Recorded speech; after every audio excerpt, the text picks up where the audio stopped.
Alright guys, here we go. Gonna build the base of a scheme. USC playbook, gun spread, H wheel, bang 8.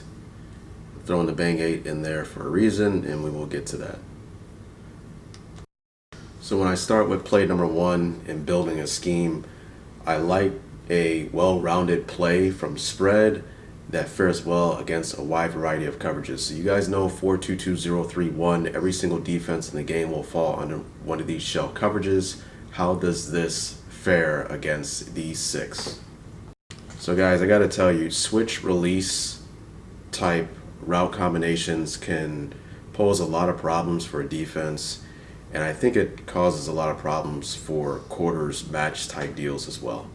Alright, so taking a look at this, we have this outside corner. We know in a quarters type defense, he's reading 1 to 2. If 1 goes vertical, he has them, but if 1 stays shallow, then he's looking to help bracket number 2. And then our quarter flat defender is a match 2 out player, so if number 2 goes out on a flat or an out route, he has to buy that route all the way, which means if he goes to the flat and then turns it upfield into a wheel route, you have to take the route all the way. So that's easier said than done, but I believe his assignment is a lot, pretty much cut and dry on this wheel pattern. Now the safety, he's reading 2 to 1. If 2 goes vertical, I have a man-to-man. However, if 2 goes out or stays underneath, then he's looking to help out on a vertical pattern by number 1. If he runs a post, a dig, a curl, then he's looking to bracket that along with the outside corner. And this is where this route combination with the switch release causes a lot of problems for the defense. From what I've noticed, I believe the corner sometimes wants to pin down on the curl pattern by the number 1, and then sometimes the outside corner wants to peel back and help on the deep fade or wheel pattern by the number 2. And as you can see here, it just causes a lot of problems. So we get that switch release, and look at how the safety tries to peel over for the wheel pattern, while the corner looks as if he's trying to pin down on the curl. Okay, so you get a lot of different animations as you run this, but obviously this is good for an offense when the defense really isn't too defined on what they're trying to do when you get that switch release action. So we're going to make life even harder, and this is where we get this motion. You can motion this outside receiver into the core, and he will stack with the other receiver, and again, we still have that switch release action, and it causes a lot of problems here for the defense in cover 4. So you can look at the curl pattern. You see how the curl pattern is inside of the outside defender with a lot of space to curl into. We could easily throw that curl if we wanted to every single time. So let's check out how it plays against Tampa 2. And as you'll see here, there's just easy access for yards here, right? We create a triangle in the middle of the field with the front side post, backside curl on the switch release, and then we have the spot route right here. So we know that the pole runner, the middle defender, he can never be right in this instance. And as you see, he drives way too far off the field. We could easily throw the spot route. If he were to drive down on the spot route, then obviously we would be able to hit the deep middle of the field with a post. And then we also have the wheel pattern hitting the honey hole if the backside safety does not widen further enough. So I believe I ran it one more time. As we see here, as you can see, you can easily hit underneath. Now obviously this is the practice field. Your opponent will be making adjustments, and I'm going to show you in-game footage. You guys know I always do that, but it's good to know how it plays against stop coverages, so you'll know the basis of what you're looking for when you're trying to attack a defense.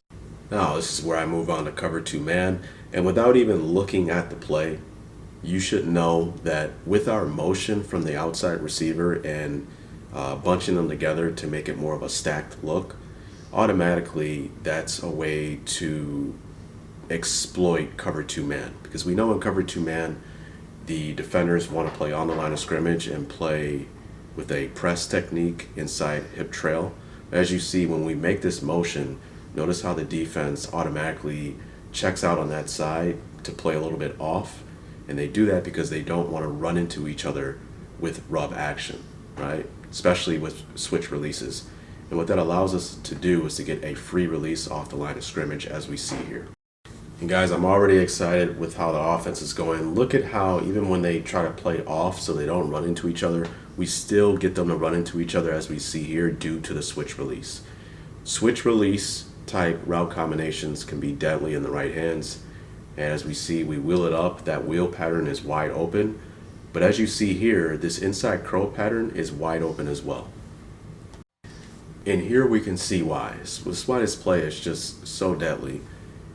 Obviously against two-man as well. Obviously the rub causes a lot of problems for the defense, but when you're playing two-man as underneath defenders, they want to play with inside leverage. And that's why I play inside hip trail, because they're playing to their help. Their help is the two deep safeties over the top, deep into the outside. So you kind of want to funnel your receiver to your help, which is why they play with inside leverage. So if a receiver can beat you to the inside anyway underneath, you just lose as a defense, because there's nothing you can do. There's no help to the inside for this defender, which is why he wants to play inside, but he's already beat within the first 5 yards of the route. Okay, so yeah, I know I threw the wheel pattern, but as you can see, we could have thrown the curl as well, because he's just automatically beat to the inside. But I want to be precise. I want to anticipate what my opponent may do. You can override this auto backup adjustment in two-man against a stack look by pressing the defense after we make the motion. So I do that, and as we notice, we still get nice openings here. Look how we get the rub. You see how both defenders run into each other? That's one of the problems of trying to press a stack alignment like that, right? So they kind of play into our hands if we do that. Now we can look at the other receiver, and it may seem like he's not open, but again, within the first 5 yards, he has inside leverage on the corner. So I'll run it again. As you see, he's lost. We can just throw that every single time. Switch releases cause a lot of problems against man-to-man coverage, and what I noticed, it caused a lot of problems for quarters defenses as well. So I wanted to check out cover 0, which is the fourth in the double high safety family, and maybe I'll make another video on this, but all I do is I want a half slide to the left, man-to-man on the front side. I check release the back, and now we have our front side post one-on-one against cover 0, and that's where I want to go with this. So you'll see it here. So what I've noticed with this play on the practice field is that I can run it against any coverage, right? So as you see here, look at how that post is just available for us to attack if we block it up front. All right, so obviously I will show how that works in game. So this is where I get into the bang 8 stuff. So I ran it against cover 1, and I wanted to see where would I go on this particular play.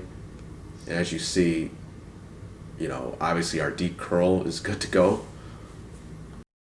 And the reason why it is because of leverage issues. This corner here wants to play with outside leverage because his help is deep middle and to the inside with the whole defender. The problem is our spot route is drawing the attention from the whole defender, so he really doesn't have the help from the whole defender, so we can actually throw that route every single time.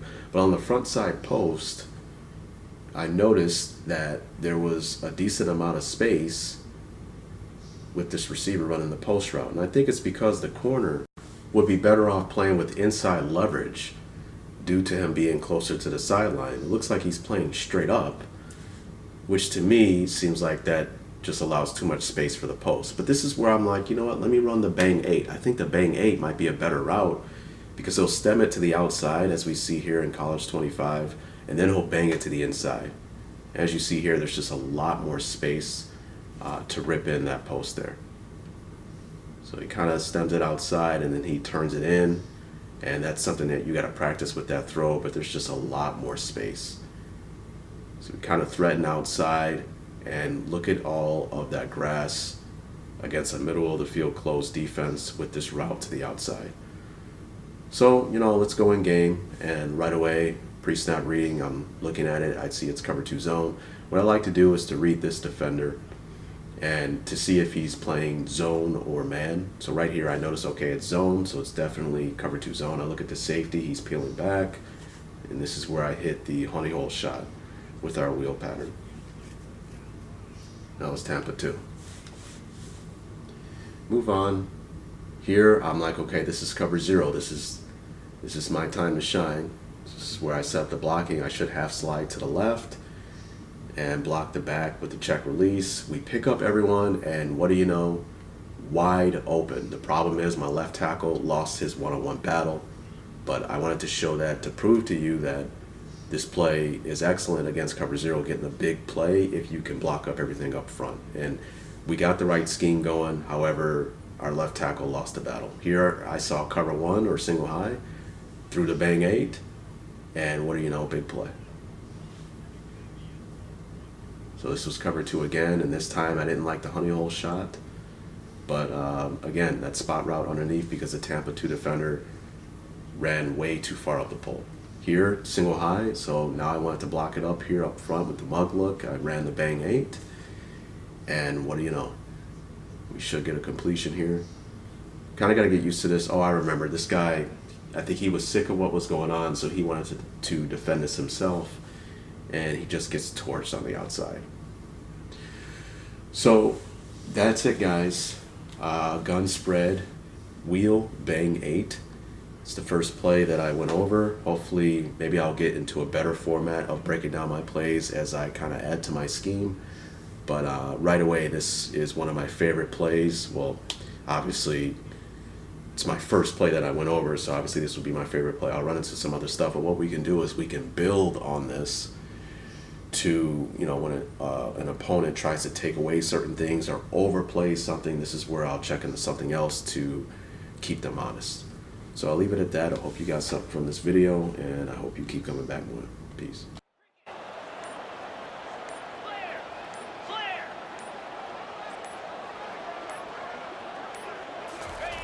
He's gonna pass.